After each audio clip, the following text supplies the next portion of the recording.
I booked the guest house in Austin because I needed a few days away. Nothing big, just a break from work and the constant noise of my apartment building. The place looked decent in the listing. A detached guest house behind someone's main home, tucked into a quiet neighborhood with trees and wide sidewalks. I liked that it wasn't downtown, but still close enough to get food or walk around. It looked clean, the reviews were good, and it was priced fairly. I didn't overthink it. I got there late afternoon on a Thursday. It was warm, kind of muggy like Austin gets, but not unbearable.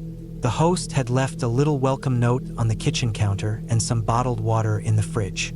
Basic stuff. The guest house itself was one big room with a small kitchen area, a bathroom, and a queen-sized bed across from the TV. No frills, but it didn't feel run down or sketchy. The bed was freshly made, floors were clean, windows locked. I dropped my bag and spent the rest of the evening ordering takeout and watching a movie. The first night passed without anything weird. I slept fine, though I remember waking up once in the dark and feeling like the silence was a bit too deep. No crickets, no wind, no cars going by. Just flat quiet. But I chalked it up to being in a different place, new sounds or lack of them. I went back to sleep. The next morning, I made coffee and sat outside on the little porch. The host's main house was maybe 30 feet away, but I never saw anyone. Just a parked car and the edges of a backyard behind a wooden fence. I didn't care either way. I wasn't trying to make friends. I took my laptop out later and worked for a few hours, then drove out to get lunch and walk around Lady Bird Lake. By the time I got back to the guest house, the sun was low and the place had cooled down inside. I showered, turned on the TV, and planned to stay in again. It was sometime after 10 when I noticed the reflection. I was lying on the bed scrolling through my phone.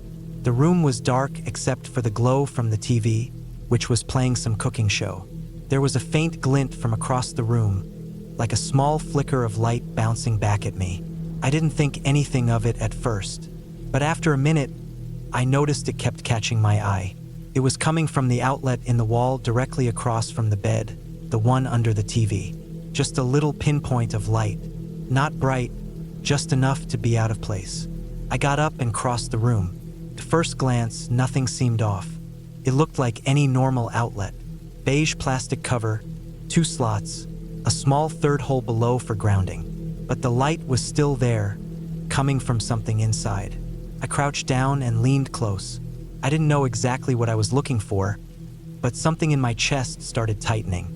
There was a small black circle inside the top socket, not part of the outlet. It looked too clean, too centered. I took out my phone and turned on the flashlight. When the beam hit it, I froze. It was a camera, a pinhole lens no bigger than a pencil eraser, tucked behind the opening. There was a thin black wire running into the wall. I reached up and unplugged the TV, just to make sure it wasn't powering it somehow. The light reflection didn't go away. Whatever was feeding it was coming from behind the wall. My stomach dropped. I stood up, heart pounding now, and looked around the room like someone might be standing in the shadows. But I was alone. Door locked. Windows shut. I didn't touch the outlet again. I backed away slowly, sat on the bed, and forced my hands to stay still. I picked up my phone, opened the Airbnb app, and messaged the host. I said something normal, just asked if they had extra towels. I waited a few minutes, got a generic reply, checked the cabinet under the sink. Nothing out of the ordinary. I thanked them, then put my shoes on, grabbed my bag, and walked out. I didn't run. I didn't want to draw attention if they were watching somehow. I walked down the driveway, onto the sidewalk, and kept going until I turned the corner and found a gas station still open. I called the police from the parking lot, told them what I found, told them I wasn't staying there another second. They sent out an officer, then a detective. I gave the address, explained everything, even showed them the photo I took of the outlet before I left. The detective's face didn't change much, but he nodded slowly, like he'd seen this kind of thing before. He told me I did the right thing by leaving and not confronting the host. They'd handle it from there. I gave them the code to the keypad lock on the guest house door. They asked me a few more questions and said someone would follow up. I booked a hotel that night, slept terribly. Every sound made me sit up. I kept checking the smoke detector and the alarm clock, looking for lights or lenses. My brain wouldn't settle down. I kept thinking about all the time I spent in that room. The shower, changing clothes, lying in bed. What had they seen? What had they recorded? 2 days later, I got a call from the detective.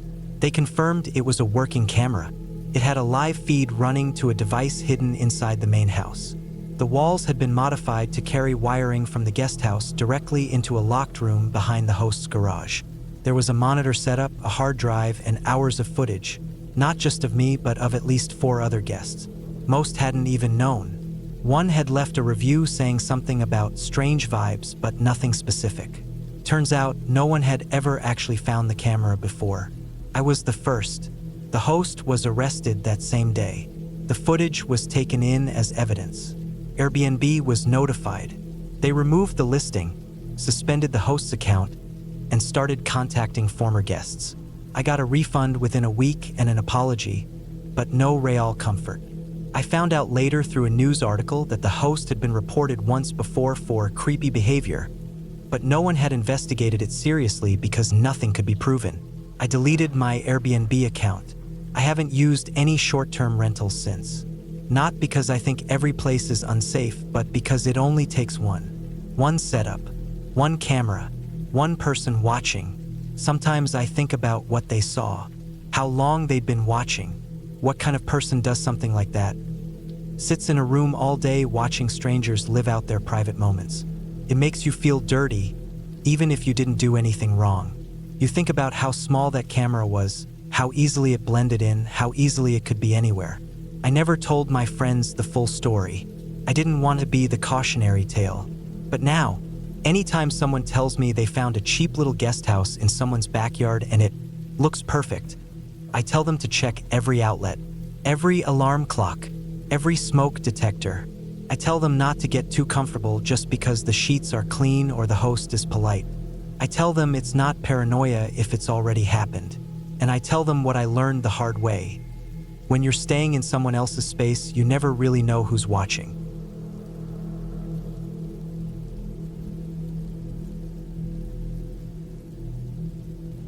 I got into Boise late, probably close to 10:30 p.m. I'd been driving all day, nearly 12 hours straight, and my back was stiff, my eyes sore. The sun had already gone down and the air had that cool, dry feeling you get in the high desert at night. I pulled up to the house, a one-story place in a quiet neighborhood just outside downtown. The streetlights were dim, and the houses were all dark except for 1 or 2 porch lights still on. It was the kind of street where people knew their neighbors and went to bed early. Peaceful. Seemed safe enough. The listing had described it as a cozy private home with modern touches, and it looked just like the photos. Tan siding, a small front porch, gravel driveway. The key was in a little lockbox by the front door. I punched in the code the host sent me, and it clicked open right away. Easy. Inside, it smelled faintly like dust and lemon-scented cleaning spray. Not new or freshly done, just like someone had done a decent enough job tidying up. There was a small living room with a worn-out couch and a coffee table with a few magazines on it, old issues of Boise Weekly. A little kitchen with dated cabinets and a loud refrigerator humming in the corner. Basic stuff. Nothing fancy, but it was clean and seemed fine for one night. I was only passing through. I dropped my bag by the couch, plugged in my phone, and went to the bathroom to wash my face. The water pressure was surprisingly strong. I remember thinking that. The mirror had a streak across it, but nothing that bothered me much. I brushed my teeth, checked the door locks just in case. They were fine, and crashed into bed around 11:15. The bed was too soft, the kind where your back sinks in weird, but I was so tired I didn't care. I must have been out cold for about an hour when it happened. I woke up to pounding on the front door. Not a knock. Pounding. Someone hitting the door hard, over and over, like they were trying to break it in. I sat up fast, heart racing, unsure if I was dreaming at first. Then I heard a man's voice through the door. "What the hell are you doing in my house?" he shouted. I froze. It didn't sound like a drunk yelling on the street. It wasn't slurred or messy. It was sharp, angry, and real. I didn't move at first. My heart was slamming in my chest and my hands were shaking. I slipped off the bed and moved toward the door as quietly as I could, trying to look through the peephole. He was standing there on the porch in jeans and a gray hoodie, middle-aged, maybe late 40s, early 50s, clean-shaven. He wasn't stumbling or waving his arms around, just standing there, fists clenched, staring at the door like he was waiting for someone to answer. I didn't say anything. I backed up, went to get my phone, and checked the Airbnb app, double-checking the address. It was right. I had the confirmation. The host's name was Mitch, and the last message he'd sent me was just a quick, "Let me know if you need anything." The man started pounding again. "I live here," he shouted. "Who are you?" I dialed 911 but didn't hit call yet. I wasn't sure what was going on. Something about the way he sounded made it feel like he wasn't lying. I stood there for another minute before I finally cracked the door open just a bit, keeping the chain on. "I booked this place," I said, my voice dry, "through Airbnb. I have the reservation." He stared at me for a second, then pulled his phone out of his pocket and started dialing. "Stay there," he said. After about 2 minutes, I opened the door fully and stepped out onto the porch. I showed him my reservation screen, the confirmation number, the photos. He looked at it for a long time. His expression changed, not like he was angry anymore, but like he was seeing something that didn't make sense. His jaw tightened. He looked past me into the house and then back at me. "I didn't list this," he said. "My ex-wife did. She's done this before." I didn't know what to say. He stood there rubbing the back of his neck, his eyes flicking around like he was trying to make sense of it. He didn't seem like he wanted to hurt me. He looked more exhausted than anything. I said I'd leave. He didn't stop me. I went inside, packed my bag as fast as I could, unplugged my phone, and tossed everything back in the car. He stayed on the porch the whole time, not saying anything, just standing there, watching. I backed out of the driveway and drove 2 blocks away before pulling over to catch my breath. I called Airbnb support, explained everything, and they said they'd give me a refund. I got a hotel room near the interstate, one of those chain places with a glowing red sign and too many cameras in the lobby. The kind that smells like burnt coffee and bleach, but at least I knew no one would come pounding on the door in the middle of the night. The thing that stuck with me wasn't the confusion or the anger. It was the look that guy had when I showed him the reservation. He didn't look shocked that someone was there, not even upset that it happened again. He looked scared, not of me, not of the situation, like he was afraid I'd seen something. There was a weird silence in the way he stared past me into the house, like he was remembering something or expecting something to happen. It gave me this sinking feeling, like maybe this wasn't just about a bad listing. Maybe there was something else in that house. Something personal, something private. Maybe I had walked into a room that still held something of his past, something he didn't want anyone to see. A drawer, a box, a closet. I didn't go poking around while I was there, but now I couldn't stop thinking about it. I never heard from the host again. The listing disappeared off the app the next day. No apology, no message, just gone. I looked it up out of curiosity later, Googled the address. Nothing obvious came up. No articles, no police reports. Just a real home owned by a man and, apparently, formerly co-owned by a woman who no longer lived there. I'll never know what that man thought I'd found. Maybe it was nothing. Maybe he was just shaken from the intrusion. But that expression he had, that wasn't someone angry about a stranger in their house. That was someone who didn't want that house seen.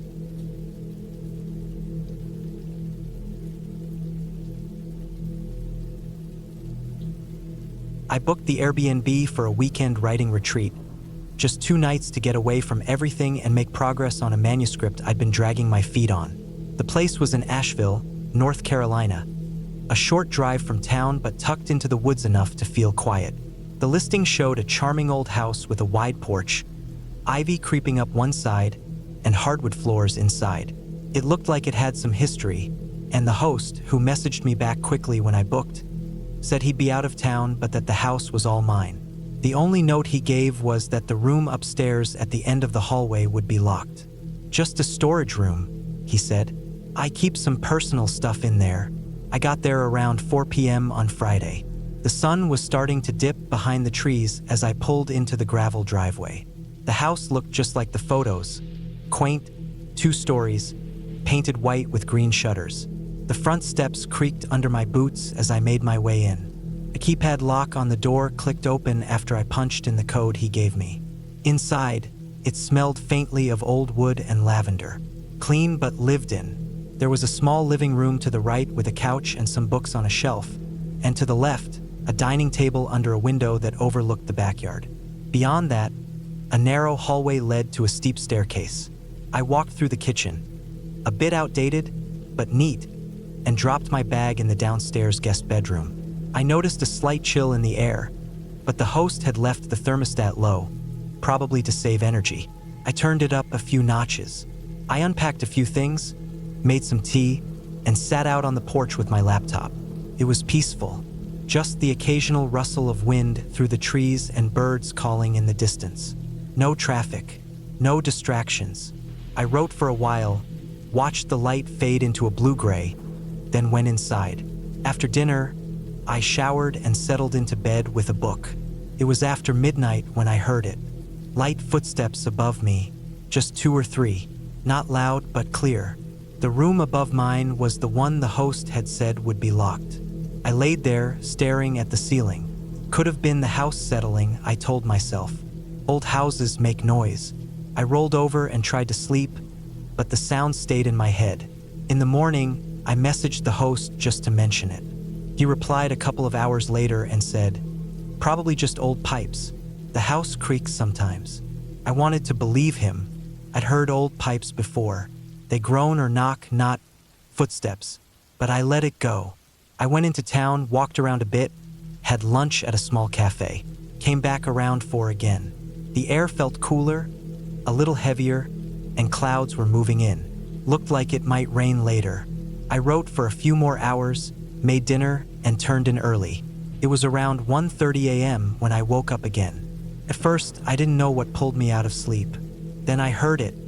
Something heavy scraping above me, like furniture being pushed slowly. Then a faint creak. A door. I sat up in bed, every hair on my arm standing up.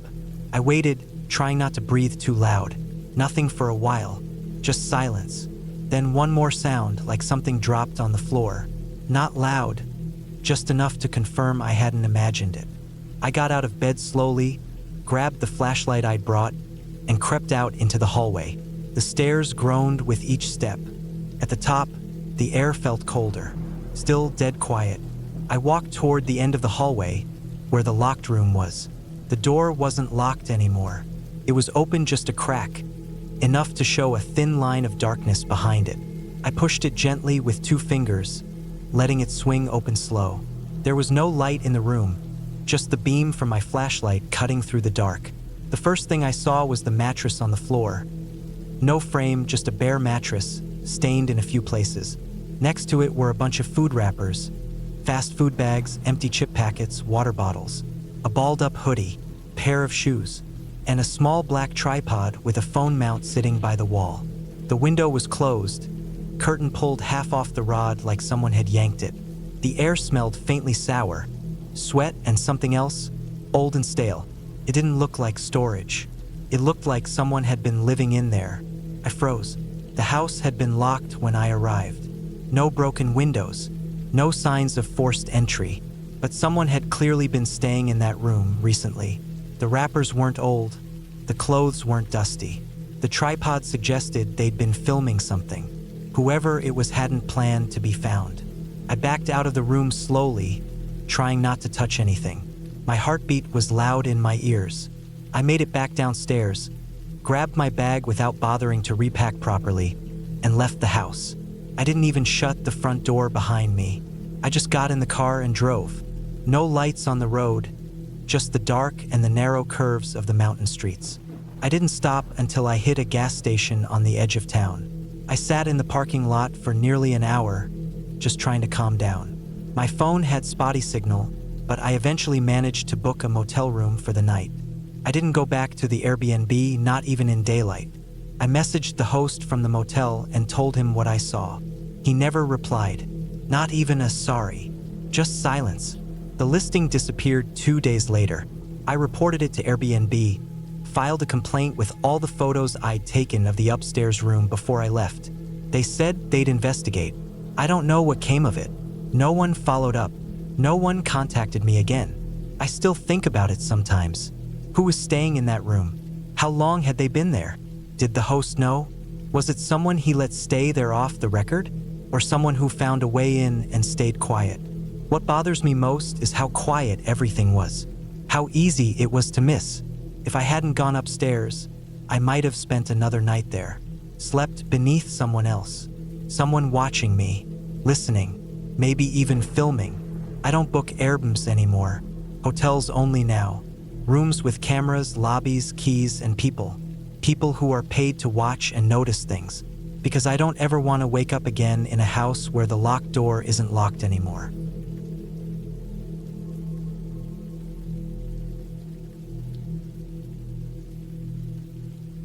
I rented the loft in downtown Portland for 2 weeks while I looked for a more permanent apartment. It was a clean, industrial-style place. Concrete floors, high ceilings, big windows that looked out over a quiet side street. The building was one of those converted warehouses, now split into trendy units. The listing had good reviews, the price was decent, and it was close to everything I needed. I didn't think twice. It had one of those keypad locks on the front door. The host texted me the code a few hours before check-in. I remember thinking how much better it felt than dealing with physical keys. When I got there, everything was in order. The place looked exactly like the photos. A queen-sized bed in the corner, a small kitchenette, a leather couch, and a little desk facing the window. No weird smells, no mess, no issues. The first 2 nights were fine. I spent most of my time walking around the city, going to open houses, grabbing coffee, that kind of thing. I come back in the evening, heat something up or order takeout, watch a show, and then crash. I didn't hear any strange noises. Didn't notice anything odd. Felt secure. The third night, around 2 a.m., I woke up suddenly. I didn't know why at first. Just had that sharp, alert feeling like something wasn't right. I lay still, trying to listen. That's when I thought I heard the sound of the door. Just a faint, soft click, like it had opened. No creaking, no loud slam, just the sound of the latch giving way. I stared toward the front of the loft from my bed. It was dark, but the streetlight outside lit up part of the living room. I didn't see anything move. I didn't hear footsteps. I told myself I must have dreamed it. Maybe the sound came from one of the other units. Maybe someone else was getting home late and I just got paranoid. Still, I got up and checked. The door was closed. I tried the handle. Locked. I went back to bed feeling unsettled, but I didn't want to overthink it. I figured I'd just been half asleep and imagined it. But when I woke up in the morning, things felt off. My backpack wasn't where I'd left it. I always kept it by the side of the couch, but now it was closer to the desk. My phone charger was unplugged, even though I remembered plugging it in before bed. My phone itself was on the kitchen counter, not on the nightstand. It was little things, just enough to notice, just enough to feel wrong. I stood there for a while, trying to remember exactly what I'd done the night before. I kept second-guessing myself. Maybe I was the one who moved the bag and forgot. Maybe I left the phone on the counter. But deep down, I didn't believe that. Something had been moved. That afternoon, I bought one of those rubber door wedges from a hardware store. The kind you jam under the door so it can't open from the outside. I also picked up a cheap motion sensor alarm from a tech shop, the kind you stick near the door frame. I wasn't panicking, but I wasn't comfortable anymore. I wedged the door tight that evening and set up the alarm by the door, just to be sure. I stayed up later than usual that night, watching a movie with the lights on. Around 1:30 a.m., I turned everything off and went to bed, still feeling tense. I didn't sleep well. I kept shifting, half awake, listening to every little sound. Then, around 3 a.m., I heard it, quiet movement outside the door. Not loud, just the faint pressure of someone pushing against it. Then the handle turned. It was slow, quiet, deliberate. Whoever it was tried to open the door gently, probably thinking I was asleep. But the wedge held. The door didn't budge more than a fraction of an inch before it stopped. There was a moment of silence, Then I heard the soft sound of footsteps retreating, fast, like someone turning and running down the stairs. I didn't move right away. I just lay there, frozen, my heart pounding so hard it hurt. After a while, I got up and turned on all the lights. The door was still shut, the wedge jammed in place. I checked the motion sensor, dead. Batteries must have drained, or maybe it didn't go off. I hadn't tested it properly. I sat on the couch until sunrise, not able to sleep. I didn't know if I should call the cops or not. Nothing had been taken. The person hadn't gotten in, but someone had definitely tried. Someone had the code or a key. Later that morning, I messaged the host. I didn't accuse anyone. I just said that I thought someone had tried to get in the night before. I asked if anyone else had access to the unit. The host replied a couple hours later, saying something like, "Oh, that's strange. The only other person with access might be the cleaner. I left a backup key with them a while ago. Maybe they didn't know it was occupied." No apology, no real concern, just a casual explanation. I asked if the cleaner had been scheduled that night. They didn't respond. I packed up and left that afternoon. I didn't wait for my checkout date. I booked a cheap hotel and stayed there while I finished my apartment search. I couldn't stop thinking about it, about how close that person had been. They were careful, quiet. They didn't just try the door once. They came back, and the second time they came slower. Whoever it was knew the place. They knew how to get in, and they thought I was asleep. I never found out who it actually was. The host never followed up, never explained who the cleaner was, or why they had a key. I left a review not too detailed, just said I had issues with security and wouldn't stay again. I didn't want to deal with arguing or proving anything. I've stayed in dozens of AIRBNBs over the years, but after that one, I always double lock everything. I wedge every door. I check closets, windows, everything. People think the worst thing that can happen is bad Wi-Fi or noisy neighbors. But the worst thing is not knowing who has a key.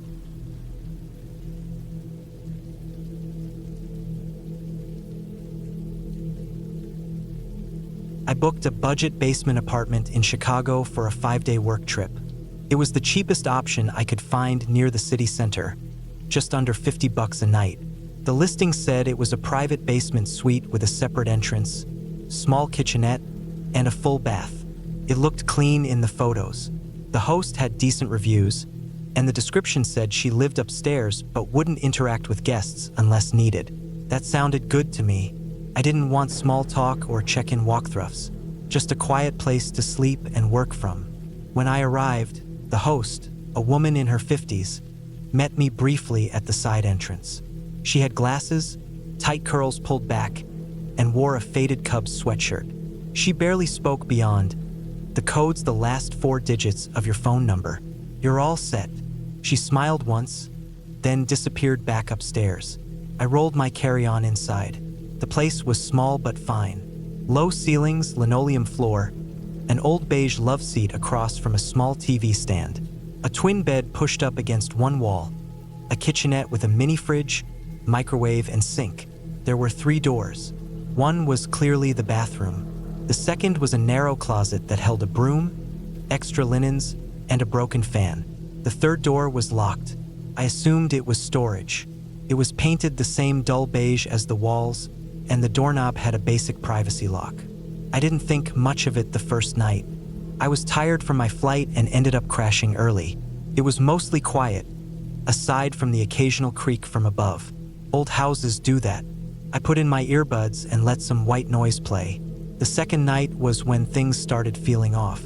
I had just finished eating a microwave dinner and was laying on the bed, scrolling through emails, when I heard something. It wasn't loud, but it was deliberate. A soft, steady sound, pacing. I paused and listened. Footsteps, back and forth, slow and even. It was coming from behind that locked door. First, I tried to brush it off.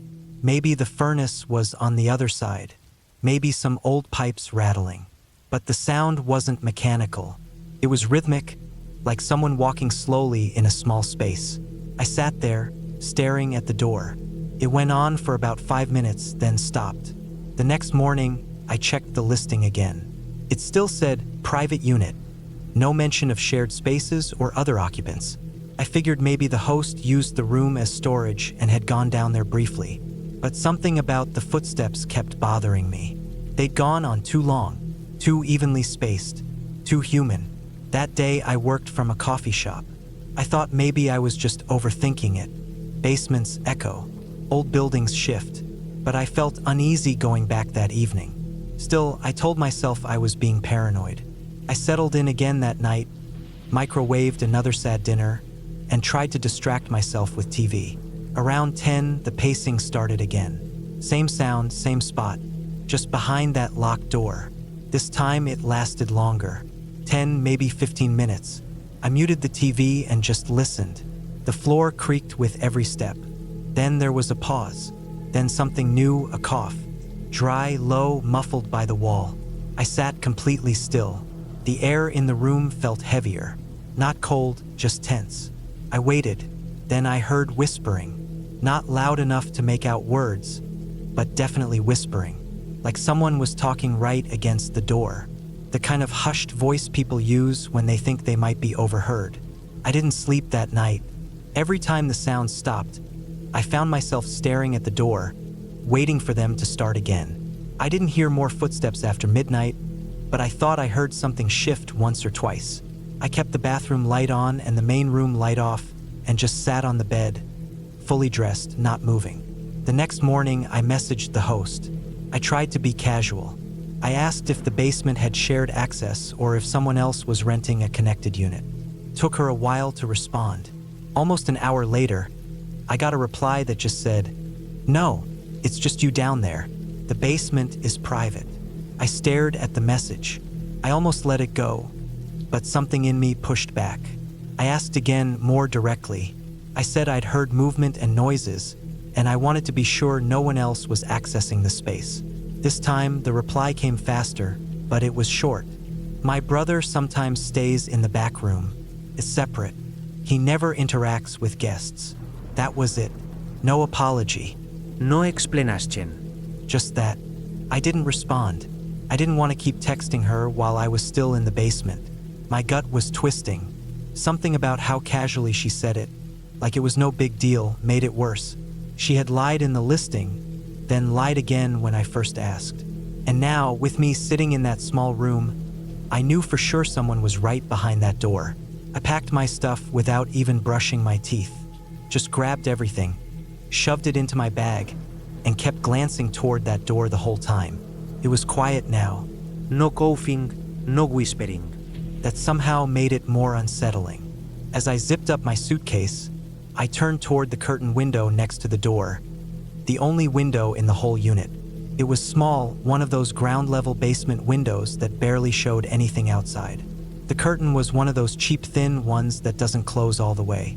Just a narrow vertical slit where the fabric didn't quite meet in the middle. That's when I saw it. Behind the curtain, framed in that tiny slit of light, was a face. Not the full face, just the edge of it. Forehead, cheek, part of an eye. Very close. Too close.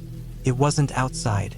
It was behind the curtain, looking in from inside the basement. That window didn't open to the outside. It opened to the narrow stairwell between the entrance and the inner wall. It meant whoever was back there had come out into the shared stairwell. They were watching me leave. I didn't move for a second. I was frozen. Then I walked, slowly and calmly, to the door. I opened it without looking back. I stepped outside, closed it behind me, and didn't stop walking until I was out on the sidewalk. Only then did I call a rideshare and head to a hotel. I reported the listing the next day. Airbnb responded with a generic message saying they'd review the report internally. The listing disappeared 2 days later. I never got a follow-up. No refund. No confirmation. Just gone. I still think about that slit in the curtain, that unmoving eye just watching me go. There was no reason for anyone to be standing there like that. Not unless they'd been watching me longer than I realized. Not unless they were waiting